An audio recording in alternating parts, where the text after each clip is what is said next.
are some animated characters who are legitimately hot. You've got Robin Hood from Disney's Robin Hood. Yes, he's a fox, but he's also a bit of a fox. Aladdin, Prince Eric from The Little Mermaid, Human Shrek from Shrek 2. Guys, Ashitaka joins the list. Ashitaka is hot. What's wrong with me? In a world overflowing with movies, we need a hero. Someone to separate the bad from the good.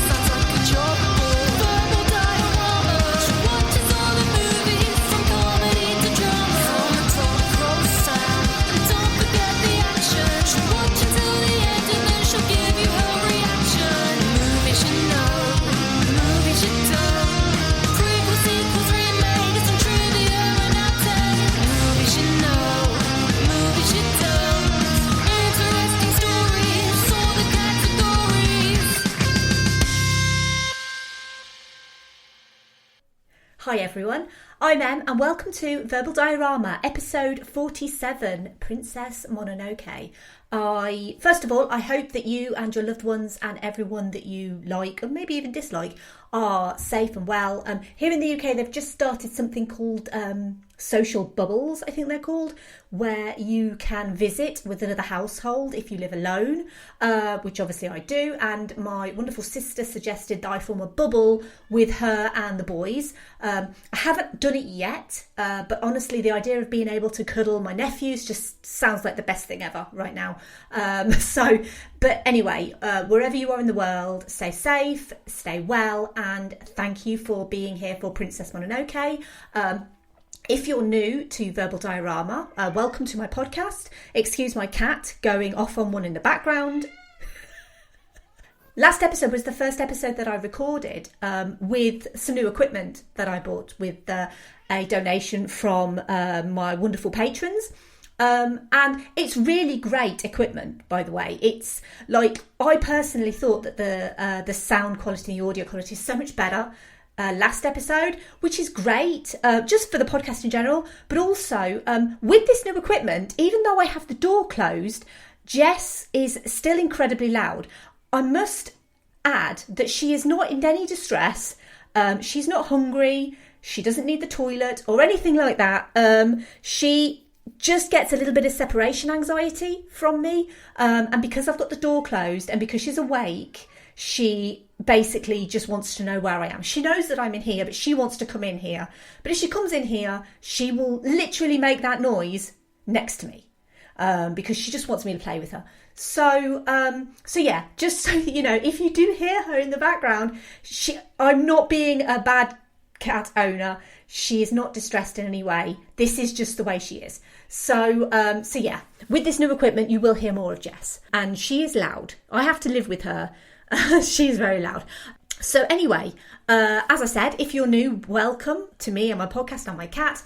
Thank you for listening. As always, I am thrilled that you are here to listen to me talk about random movies and stuff. And also, thank you very much to everyone who downloaded Rogue One. Rogue One was something I was very nervous to put out there. I had to build up quite a lot of courage to actually do a Star Wars episode in the first place. I was apprehensive about it, but I got so many positive comments. Fans of Star Wars getting in touch saying, we really liked your episode, which is great. That's kind of, ultimately what I wanted was for anyone who enjoys Star Wars to just really enjoy the episode. And the positive comments have spurred me on to maybe do more Star Wars. It won't be till next year because, to be honest, I don't have room in the schedule for any more Star Wars this year. But I am considering doing some more Star Wars for next year. And also a quick correction. Thank you to Andy for pointing this out, because apparently I said that Felicity Jones had won an Oscar, but obviously she did not. And I meant to say that she was nominated, but obviously I just made a little bit of a boo-boo. So yeah, I don't mind being called out on mistakes. Mistakes happen when you're live and recording. Sometimes you just don't get it right. So yeah. Apologies for that little mistake, and apologies to Felicity Jones for insinuating that she won an Oscar when she didn't. It'll come as no surprise to you, if you are a regular listener to Verbal Diorama, how much I love Studio Ghibli and the work of Hayao Miyazaki. Just recently, I did episodes on Howl's Moving Castle, Spirited Away, and My Neighbour Totoro back in February for the podcast anniversary. And though they were really well received, the main question that I got was, when are you doing Princess Mononoke? Are you doing Princess Mononoke? Please tell me you're doing Princess Mononoke. And literally, probably just 3 people were asking the question, but that was 3 people who really, really wanted this episode. So I am actually kind of glad that I didn't do Princess Mononoke for the anniversary. And that's basically because those episodes were fairly short. Because I did 3 that were released in one day, I made them quite short. They were about 35 minutes long. But with a full-length episode like I'll do today, I can really get into Princess Mononoke like it deserves. Because this is a movie that's just jam-packed, full of theme and character and brilliance. There is nothing wasted in this movie. There is no fat to trim, despite what jackass Harvey Weinstein might think. But yeah, we'll get to that a bit later. So I promised that I would. It's one of the greatest animated movies ever made. It's a masterclass in animation, and also one of the longest animated movies ever. And before I begin, as I mentioned in the other Studio Ghibli episodes, I'm not a purist when it comes to watching anime in subs. And as I said back then, I don't go a bundle on the whole subs v dubs argument. And I'm not going to make a big deal out of it. I'm not going to turn around and dictate to someone that you should be watching in subs. Neither am I going to say you should watch it in dubs. I watch either or. I've watched both. And I think you can get something out of a dub and you can get something out of a sub. Obviously, there's always things that are lost in translation. And I'll talk about the dubbing of Princess Mononoke specifically a bit later. But I would always say, if you are going to watch anime, especially something Studio Ghibli, because it tends to be a bit more accessible than a lot of other anime. And because I watch subs and dubs interchangeably, I would just say, however you watch it, just watch it. Doesn't matter if you're a subber or a dubber. It genuinely doesn't. If you have not watched Princess Mononoke, you probably shouldn't be here because we're going to go into the themes of Princess Mononoke. There's probably not going to be very many spoilers, maybe. But yeah, I would always say, however you want to watch it, just watch it. And that is the Verbal Diorama line on subs v dubs. Enough of that waffle. We're gonna do it. We're gonna go into what is arguably Miyazaki's more complex and grown up and epic, really. And it's the sort of story where there are no simple answers to difficult questions. Princess Mononoke. In a time when gods walk the earth, an epic battle rages between the encroaching civilization of man and the gods of the forest. When the forest has been cleared and the wolves wiped out, this place will be the richest land in the world. Now, the fate of the world rests on the courage of one fearless princess. I'm not afraid to die, and I would do anything to get the humans out of here. And one brave warrior. You fight like a demon, boy. Like something possessed. What exactly are you here for? To see with eyes unclouded by hate. Now watch closely, everyone. I'm going to show you how to kill a god. Fire!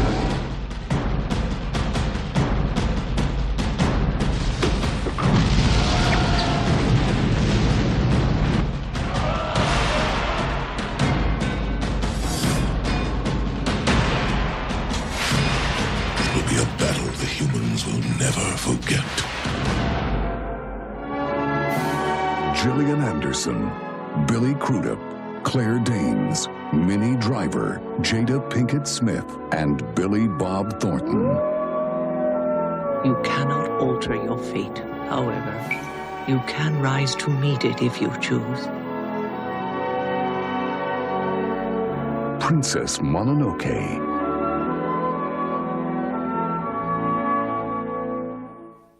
While protecting his village from a rampaging boar god, confident young warrior Prince Ashitaka is stricken by a deadly curse. Banished from his village, he sets out on a journey to the forests of the West to find answers to the demonic forces within the Boar God. Once there, he's embroiled in a fierce campaign that humans are waging on the natural world. The ambitious Lady Eboshi and her loyal clan use their guns against the gods of the forest and mine for iron ore. And a brave young woman, San, who was raised by a wolf god, fights to protect the forests from Lady Eboshi's ambitions. Ashitaka sees the good in both sides and tries to stem the war. This is met by animosity as they each see him as supporting the enemy. So, cast of this movie. As I mentioned, subs v dubs. So there is an original Japanese version that is available subtitled. There is also a Disney dub version. And I will list both the original and the Disney dub cast, just to make it easy. So, you have Yoji Matsuda and Billy Crudup as Ashitaka, Yuriko Ishida and Claire Danes as San, Yuko Tanaka and Minnie Driver as Lady Eboshi, Akihiro Miwa and Gillian Anderson as Moro, Kaoru Kobayashi and Billy Bob Thornton as Jikobo, or Jigo in the English dub, and Sumi Shimamoto and Jada Pinkett Smith as Toki. It was obviously, I don't think I need to tell you, written and directed by Hayao Miyazaki. It was after Princess Mononoke that he announced his retirement from filmmaking. And Miyazaki can do a great many things. He is a wonderful filmmaker. He's literally one of the greatest animators in the world. He can do a great many things, but one thing he can't do is retire. Because he was back in 2001 for Spirited Away.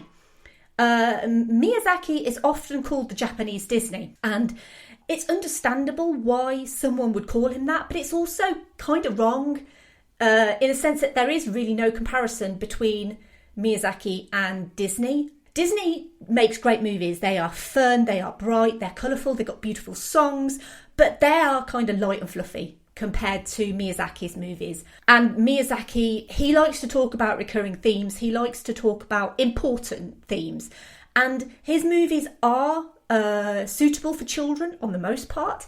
I'd argue Princess Mononoke is probably more suited to older children than younger children, just because some of the violence is a little bit more aggressive than the other movies. But these are still movies that are suitable for all ages. But they're not Disney princesses and princes and, you know, singing about wanting things in life. There's none of that in Miyazaki's movies.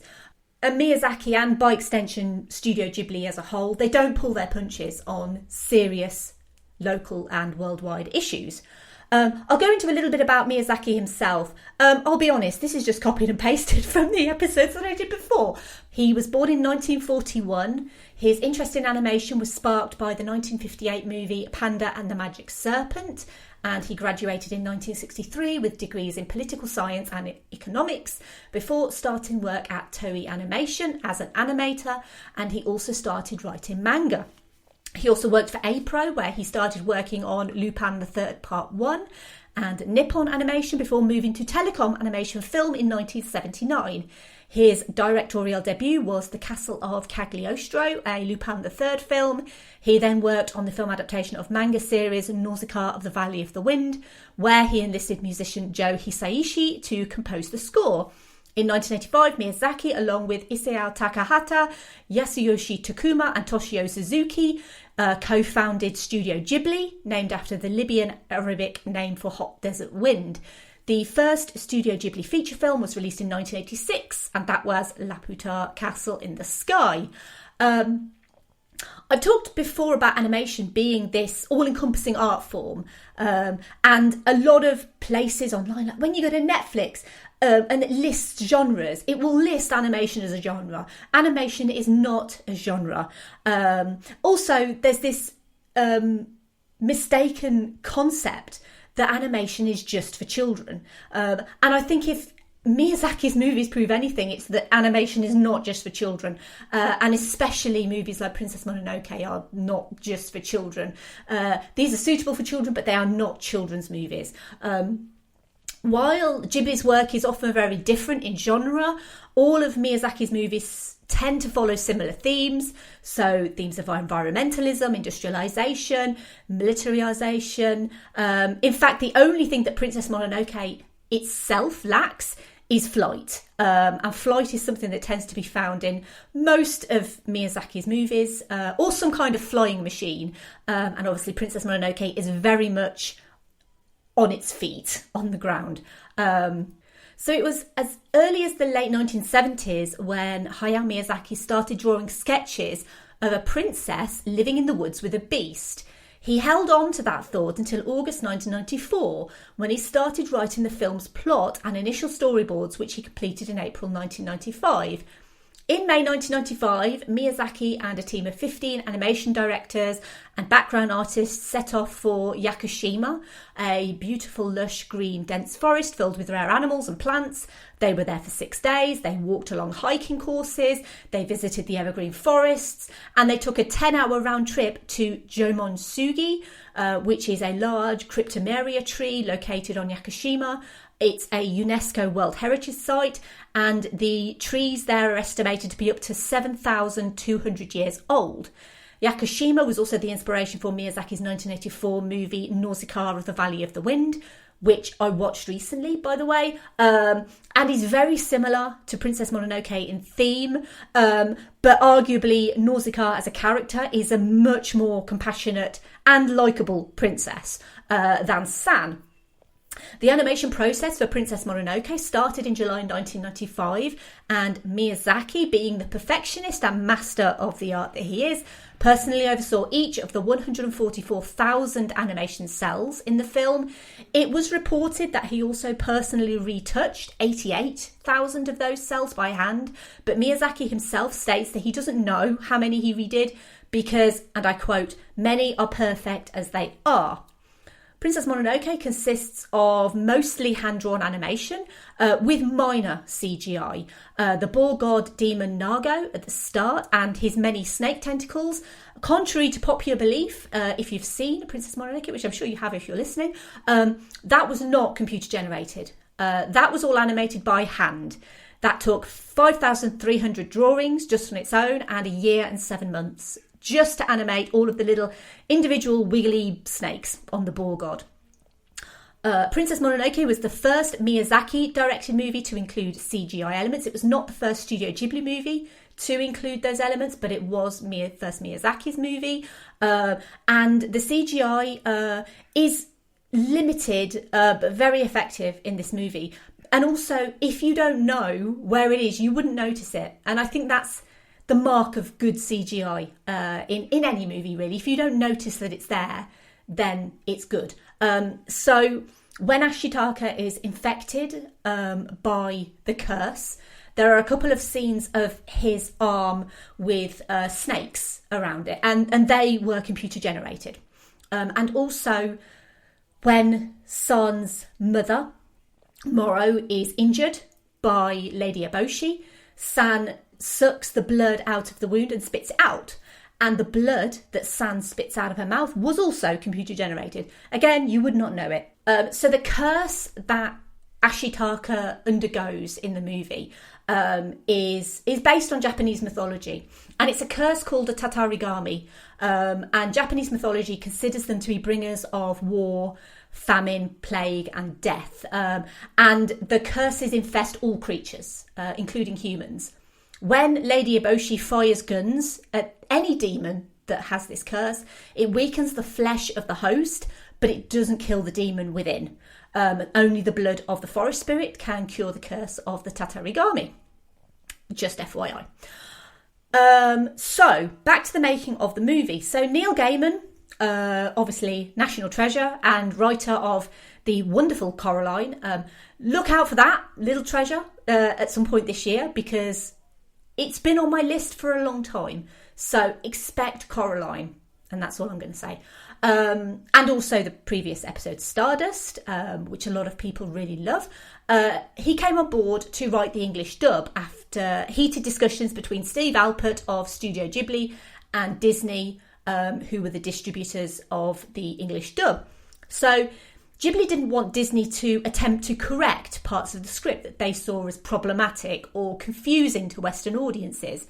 Disney wanted to change the character names to make them more appealing, despite Jigobo's name ultimately changing in the end. I'm actually not sure why that happened, but anyway. So guidelines were therefore contractually agreed by Ghibli that Disney could make an English dubbed version, and Neil Gaiman will come on board for that, but they had restrictions on what they could and couldn't do. So the rules that Miyazaki himself made up included: don't bother trying to translate the title, it can't be done. No contemporary language or modern slang. Choose good voices, the voices are important. Ashitaka is a prince, he's well-spoken and formal, old-fashioned for his time. The Amishi are a people that never made it into modern Japan, wiped out and gone. Lady Eboshi's people are very low class, outcasts, former prostitutes, hustlers, crooks, and reformed pimps and lepers, but she's not, she's from a different class. Jigobo says he works for the Emperor. The Emperor is not how we think of him now. He would have been living in poverty and making a living selling his signature. Who does Jigo really work for? We don't know. He has a document signed by the Emperor. Doesn't mean anything. And the things that look like rifles are not rifles. Rifles are a different thing. These are more like portable cannons. Do not translate them as rifles. They are not rifles. Do not use the word rifle. Yeah, so they were incredibly particular about what Disney could and couldn't do. Quentin Tarantino was actually asked first to pen the English dub. He was the one who instead recommended Neil Gaiman. And Neil Gaiman's adaptation of the script is widely considered to be one of the best translations from Japanese to English, despite a few choice differences. Gaiman himself didn't want the movie to be, in inverted commas, Disney-fied, and set about writing his script, which according to Steve Alpert was terrific. He reworked things that worked in Japanese but not in English, such as soup tasting like hot water in Japanese became soup tasting like horse piss in English. And Kaya, who calls herself Ashitaka's little sister, she refers to him as brother in the movie, is actually more his betrothed. In Amishi tradition, a girl would give her future husband a dagger on the day of their wedding. She gives Ashitaka the dagger as he's leaving, even though as he's banished, she's not allowed to see him, but she does it anyway. And then obviously Ashitaka then passes that dagger on to his beloved San. So yeah, poor Kaya really does get the short end of the stick there. But they're never going to see each other again because he's banished and he is not going back to his tribe. So Neil Gaiman actually struggled, mostly working with what Miramax wanted, but he also struggled with what Miyazaki also wanted, and he was very torn between the two. While the first version of his script was pleasing to Miyazaki and Studio Ghibli executives, Miramax ended up taking what Gaiman had done and independently revised it without his knowledge, again with Studio Ghibli having final say on the finished product. So essentially Neil Gaiman was pushed out of the project. He then, to add insult to injury, had his name erased from the credits. And this again was due to Miramax, who, when asked by Studio Ghibli to remove the names of Harvey and Bob Weinstein and producer Scott Martin from the poster and the credits of the movie, they instead left their names on and removed Neil Gaiman's. Neil Gaiman confirmed this on Twitter in 2019, and it is not the first time you'll hear of shady dealings by Miramax or Harvey Weinstein in this episode, as if I need to explain further. So the movie itself is set during the Muromachi era of 1336 to 1573, just after the Kenmyu restoration, and the continued resistance of the supporters of the emperor at that time. He was Emperor Go-Daigo. This was a time of transition from a feudal era to a more modern way of living. So this is Miyazaki's only movie set during feudal Japan. Obviously, there has been another movie that I've covered set in feudal Japan, that is Kubo and the Two Strings, and I would highly recommend Kubo and the Two Strings. But yeah, this was Miyazaki's only feudal Japanese movie. As I mentioned, it's based on actual Japanese folklore. So Shishigami, also called, okay, this is a long word, guys, Yatsuka Mizuno Mitsumo.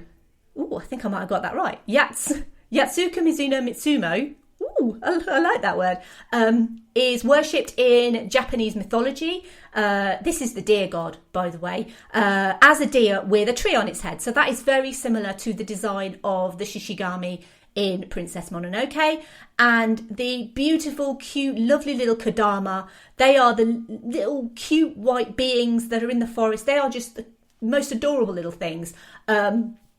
I got bought a piece of art from a con one year, a few years back, and it's got some Kodama on it, and I just think they're joyous. I love the scene where they're in the tree canopy, just laughing as the wind blows.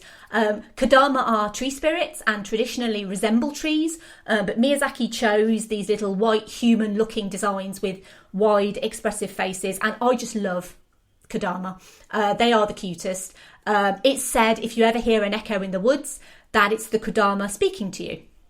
Like most of Miyazaki's work, the world of Princess Mononoke is steeped in Shinto beliefs that everything has a spirit and you respect your surroundings as if they were human. Humans are good and evil is caused by evil spirits. So to keep them away, you offer gifts and prayers to the spirits, and that is why most of the human characters in Miyazaki's movies respect and take care of the gods and the spirits. Obviously, unlike this movie, where Lady Eboshi just really doesn't care all that much. Princess Mononoke is actually quite a literal translation of the Japanese name for the movie, which is Mononoke Hime.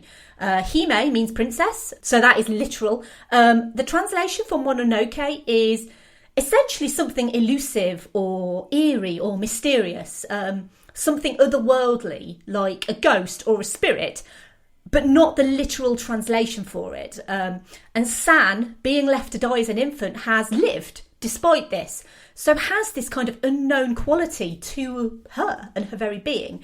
The DVD translation of the exchange between Lady Eboshi and Ashitaka suggests that Mononoke means the wild girl whose soul the wolves stole. And obviously, if you are left to die, then she could very well be seen as a ghost or a spirit. Obviously, the themes of Princess Mononoke are vast. It talks about a lot. It's a commentary on many things. It's a commentary on post-World War II and the modernisation and development of industry in Japan. Japan is obviously a nation that seems to link these vast neon cityscapes with traditional heritage. But Miyazaki himself feels that Japan has lost many of its traditions over the decades. And obviously this is a commentary on the loss of tradition.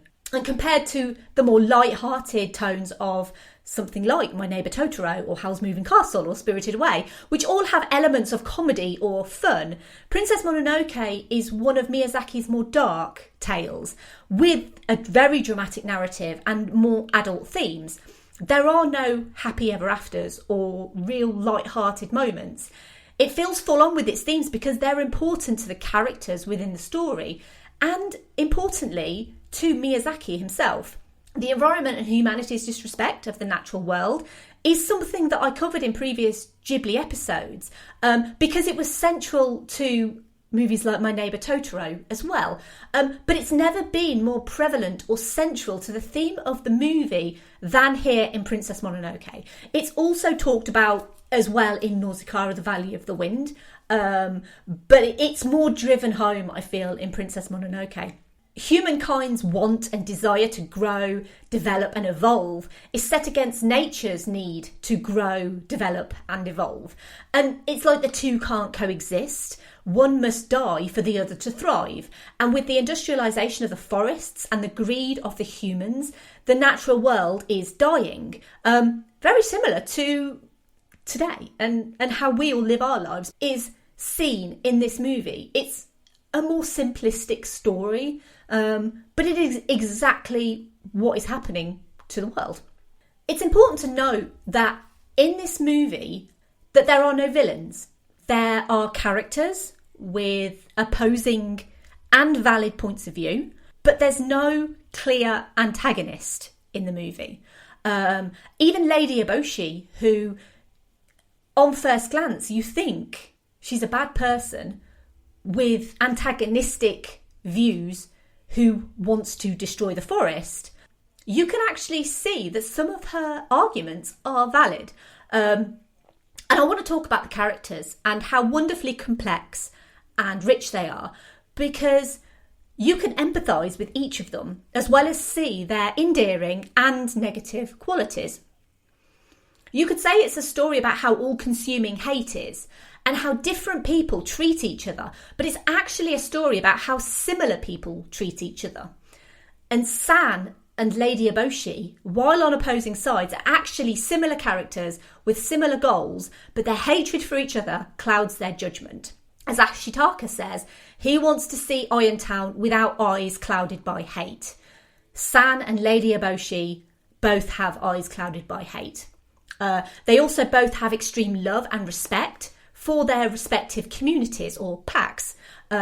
San for her wolf family, for the gods and the forests, and Lady Eboshi for Irontown and its inhabitants. While San is a protector of nature, Lady Eboshi is a protector of civilization.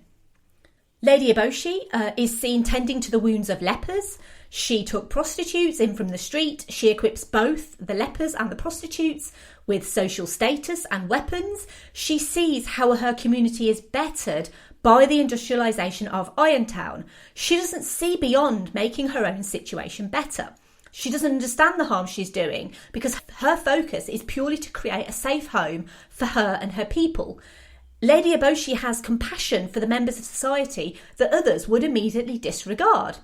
It's a nice subversion of traditional gender stereotypes because Lady Eboshi is a powerful leader who empowers the women in her community, ending the dehumanisation of sex workers and giving them power to stand up to the men who play a reduced part in the decision making and tend to be seen as more the help, which is usually the roles that women get. Lady Eboshi in many ways feels like the most modern character in a sense of who she is, how dedicated she is, how feminist she is. She genuinely wants to make this world a better place for her and her community. San is in herself a strong, focused, if irrational, environmentalist. She just wants to help protect the natural world because that's her home. She was abandoned by her parents shortly after birth, very similarly to the stories of Tarzan and Mowgli in the Jungle Book. San renounces her human heritage. She prefers to identify as a wolf, but she experiences prejudice because she is human and she is seen as one of them. It's a remarkable commentary on identity as well, because however you identify is who you are.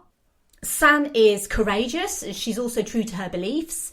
But it's important to note, I think, that San and all of the animals and gods in the forest are very bitter and very angry.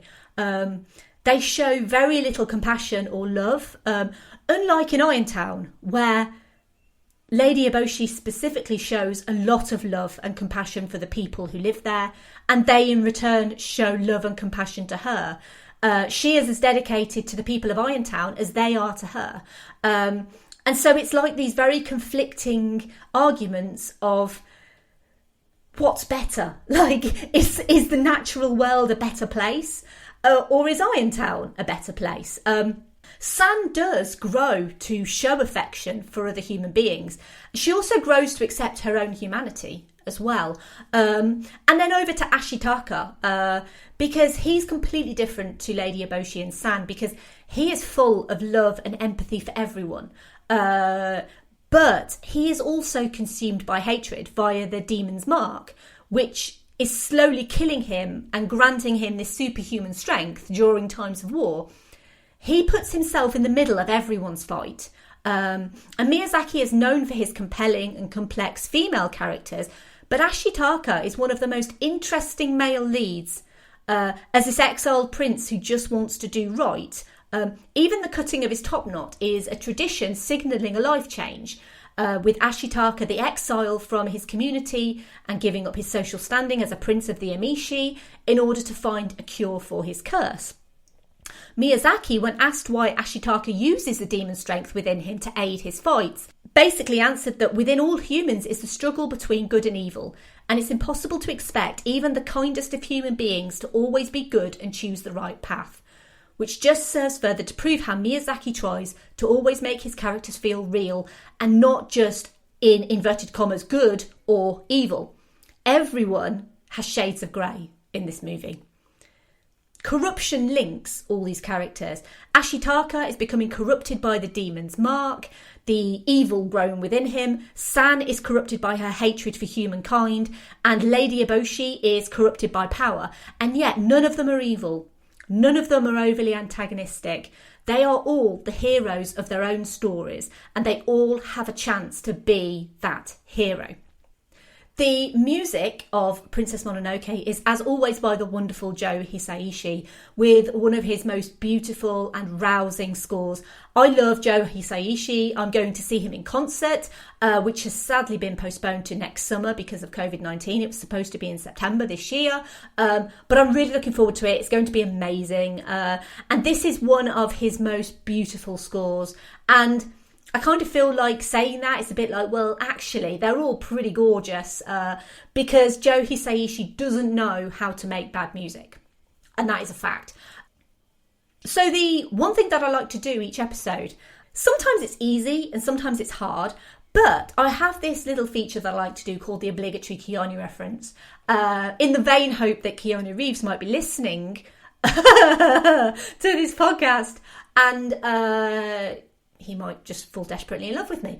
So the obligatory Keanu reference for Princess Mononoke, although I've only ever seen a trailer and I've not seen the finished movie, I saw a lot of reviews online comparing Princess Mononoke to a specific Keanu Reeves movie, which was his 2013 flop.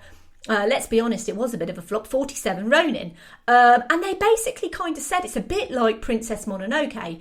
And I watched the trailer and the only similarities I can see is that it's set in Japan and it has some fighting and it has some mythical beasts. So it's tenuous at best. But these obligatory Keanu references usually are. And also Keanu would make a fine Ashitaka, just saying. Princess Mononoke was released in 1997 in Japan. It quickly became, and then lost, the accolade of being the highest grossing movie in Japan, as Titanic followed it shortly afterwards. And following Disney's distribution deal with Tokuma Shoten for the rights to dub and release Studio Ghibli movies in 1996, Princess Mononoke, along with Kiki's Delivery Service and Castle in the Sky, were dubbed into English and planned to be released under Miramax Films, then a subsidiary of the Walt Disney Company. As we've previously mentioned, Harvey Weinstein, first-class a-hole that he is and always has been, wanted to cut the movie down from 135 minutes to 90 minutes, despite having promised Steve Alpert that he would not do so. Burned by the experience of the cuts to Nausicaa of the Valley of the Wind, where 21 minutes and 50 seconds were removed, it was renamed Warriors of the Wind, and Nausicaa herself was renamed Princess Xandra. Miyazaki's producer, Toshio Suzuki, sent Weinstein a katana with the message, "No cuts." Weinstein, again proving he is the real-life villain of literally every story ever made, flew into a rage and gave the full 135-minute Princess Mononoke a limited release, much to the annoyance of Disney in the US in October 1999. I mean, I don't swear on this podcast, but I'm thinking of a lot of swear words to describe Harvey Weinstein. In the UK, we got Princess Mononoke released here in October 2001. So Princess Mononoke was made for 2.35 billion yen, which at the time was approximately $23.5 million, making it the most expensive anime ever made at the time of its release. When it was released in Japan, it made 11.3 billion yen. On its initial release, and then on its release in the US, it made $2.2 million, plus another $11 million outside of Japan and the US. The movie would be re-released several times over the years, and its worldwide total, including all releases, currently sits at $160.7 million. Not many people know there was a stage adaptation of Princess Mononoke. It was a collaboration between Studio Ghibli and Whole Hog Theatre. It was facilitated by Aardman's Nick Park and it was announced in 2012. So performances at the New Diorama, great name by the way, Theatre in London, sold out in 72 hours, a year in advance. It then moved to Japan. I'll include a link to Whole Hog Theatre's website where you can see incredible cast photos and special effects photos. It looks truly wonderful. Over to social media thoughts. So I always like to ask for social media thoughts. Yeah, overwhelmingly positive for Princess Mononoke, as I thought that they would be. So starting with Twitter, at DerekJones198 said, yes, also I just saw Spirited Away this week. I'd be interested to hear your thoughts on Spirited Away, Derek. At Altered Universe 1 said, just simply, love it. At The Midnight Myth said, my absolute favourite Miyazaki, as you know. Gorgeous animation, an achingly beautiful relationship between Ashitaka and San, and a searing critique of man's quest for dominion over nature. It's a world with no clear heroes or villains that interrogates the corruptive nature of hate. At BLC Agnew said, Princess Mononoke is perhaps the only example of Miyazaki fully marrying his love of pulp fantasy adventure with unapologetic environmentalism and humanism in a single movie. It's arguably not his best film, but it's the movie that most exemplifies him as an artist. On a personal note, Mononoke is the only film apart from The Matrix that I finished my initial viewing of and then rewound, ask your parents kids, and watched again immediately. It's a moving, beautiful, spiritual experience that also kicks serious ass. One of the things I actually meant to say before was I find with Princess Mononoke that it is a movie that just improves exponentially every single rewatch. Every rewatch you get something different out of it. It's quite extraordinary. It's like it sucks you into the world even more. So absolutely watch Princess Mononoke again. If you haven't seen it recently, watch it again and your mind will be blown, I guarantee you. At School of Movies said, one really wonderful exploration of the themes of Princess Mononoke that I would absolutely recommend spending 12 minutes is this here by Joshua Garrity. And Alex linked a YouTube video, which is really fab and I did watch, that basically condenses all of the last, 40 minutes or so into 11 and a half minutes. I will put a link in the show notes to Joshua's video because I do highly recommend that you watch it because it really is fantastic. At oral_NFC said, my second favourite Miyazaki princess behind Nausicaa. They both share the same message of respecting and caring for nature to the point of violently defending it from those who would abuse and exploit it. Also worth noting that it has a male lead, a rarity with Ghibli. And at Lanodanthian said, I love this film so much. I wrote a paper on it in film school. Such a beautiful film, classic samurai period piece, dark fantasy tale, a melancholy vision about the modern world, and a priestess of wolves. I think this is also my first exposure to Shinto. The animals are kami. Nothing over on Instagram, but a few actually over on Facebook. So Eric said, got to see this in the theatre in a double feature with Nausicaa, The Valley of the Wind. And these were my first Miyazaki and Studio Ghibli films. Beautiful animation and intriguing take on the environmental preservation genre, a la Dances with Wolves, Fern Gully and Avatar. The only issue I had was I couldn't really connect with the Princess Mononoke character, herself, for some reason. Need to take a second look though, and either way it helped perk my interest in Studio Ghibli films. Next on the list, Spirited Away and Porco Rosso. Both brilliant, by the way.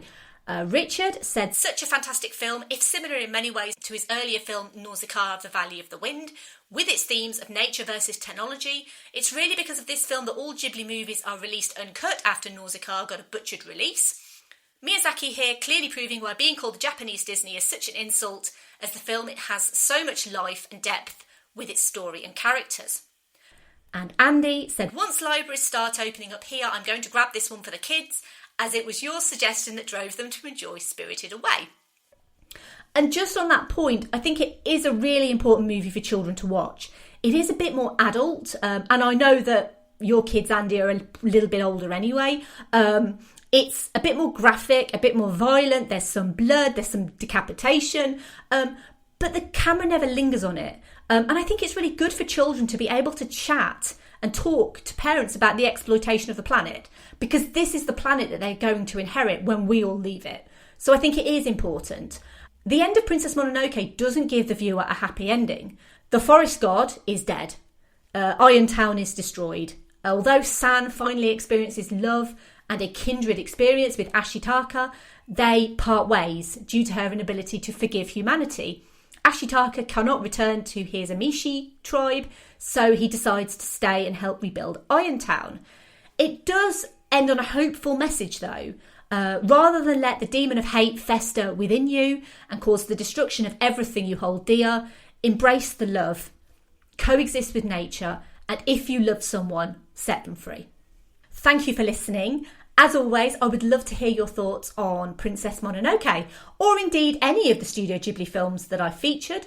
If you haven't listened to them, please go back. They were released on the 16th of February. There are 3 of them: Howl's Moving Castle, My Neighbour Totoro, and Spirited Away.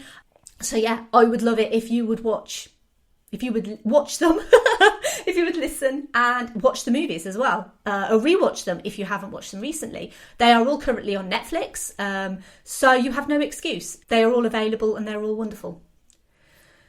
So next episode, this month has inadvertently turned into a month of listener suggestions in a way. I know many people have wanted me to do Star Wars for a while, so I did Rogue One. And Princess Mononoke, as I mentioned, has probably been the most requested movie that I've ever had since I did the trifecta of Ghibli back in February. The other thing that people really want is horror. And I have dabbled in the horror genre. I did The Cabin in the Woods way back when. Tremors is a little bit of horror. The Mummy has horror elements. And even Little Shop of Horrors, I mean, that even has horror in the title. But when it came to a classic horror movie, I decided that I wanted to go for something that I expect a lot of people would be surprised that I even like, let alone have watched. So it's not going to be a surprise to patrons because they already know. But to everyone else who's listening, the next episode is going to be on John Carpenter's The Thing from 1982 because it's one of my favourite movies. It's full of wonderful practical effects, which, as everyone knows, I completely love. It's also very suspenseful, and I've not really tackled anything kind of horror sci-fi suspense yet. And it's also a massive flop. So, and I am a big fan of covering massive flops. I'm even planning as well to catch the 2011 prequel movie. I've not seen The Thing 2011 because I actually didn't want to. But I'm actually curious to see what it's like in comparison. Purely because from doing my research for Tremors, I know that Amalgamated Dynamics, who are the company who did the practical effects for Tremors, were supposed to do practical effects for The Thing 2011. And they decided to go full CGI. And it's a massive shame because I think they would have been fantastic effects if they just done it properly. But it goes without saying that next episode will not be on the 2011 The Thing prequel. And I want to make that completely clear. I am watching the movie just to compare it, just to be able to say I've seen the prequel / remake / whatever they're bloody calling it. But I might mention it very briefly, but otherwise. So next episode is on 1982's The Thing, and I can't wait, and I hope that you'll join me for it next week. If you like this episode, I've also done episodes on Titan AE, Captain Marvel, Dread, Who Framed Roger Rabbit, Sky Captain and the World of Tomorrow, Pleasantville, The Cabin in the Woods, Speed, Aladdin 1992 and 2019, Pirates of the Caribbean, The Curse of the Black Pearl, X-Men Dark Phoenix, Charlie's Angels 2000, The Mummy 1999, The Matrix, John Carter, Willow, The Iron Giant, Scott Pilgrim vs. the World, Logan, Edge of Tomorrow, Legally Blonde, Buffy the Vampire Slayer Season 4 Episode 10, Hush, Mystery Men, Passengers, Stardust, Constantine, Arthur Christmas, Akira, Kubo and the Two Strings, The Incredibles, The Lego Movie, Spider-Man Into the Spider-Verse, Howl's Moving Castle, My Neighbour Totoro, Spirited Away, Treasure Planet, Clueless, Hellboy 2004, Hellboy 2 The Golden Army, Bridesmaids, Tremors, The John Wick Trilogy, A League of Their Own, A Knight's Tale, Little Shop of Horrors 1986 and Rogue One. And they can all be downloaded wherever you get your podcasts from. Need a drink after that. I don't mean alcoholic either. just a normal drink. You can follow me on Twitter, Facebook, Instagram, YouTube and Letterboxd at Verbal Diorama. You can sign up to support the show at patreon.com/verbaldiorama. Tier start $2 a month and you get perks. As I mentioned, patrons already knew that The Thing 1982 was coming because they get the schedule. You also get a shout out on the next episode and on Twitter, and you get episodes slightly early as well. So a massive thank you to the patrons of this podcast: Simon E, Sade, Hardy L, Claudia, Simon B, Laurel, Derek, Jason, Kristin, Kat, and special thank you to new patron Andy for supporting the podcast. Andy is just a true gent. He always gets involved in Verbal Diorama. He guested on the episode that I did for Mystery Men, and he gives me comments pretty much every episode. He's a great guy just generally in real life. He's always there for help and advice, and he's generally just a good egg. He hosts the podcast Geek Salad, which I highly recommend, and he is my 9th patron, which is just, wow, crazy. So a massive thanks to him and just to all the patrons, really. I'm so grateful to you all. If you want to get in touch with me, my website is verbaldiorama.com, or you can email me, verbaldiorama@gmail.com. If you can't support the podcast financially, but you do want to support the podcast, please pop over to Apple Podcasts or Podchaser and leave a 5-star rating and review. That would be awesome. I would appreciate that so much.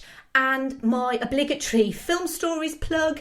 Obviously, there is a magazine. You can go to filmstories.co.uk/magazine to order the latest issue, which is a massive issue, by the way. It's completely bumper. You can also purchase one-off copies. I also do bits for Film Stories online as well, so I recommend a great British movie podcast each week, and I also update a iPlayer list of movies. And finally, Princess Mononoke is not necessarily anti-war, anti-industrial or anti-modern. It's pro-peace, pro-kindness and pro-respecting the natural world. Bye. Movie should know, movie should tell.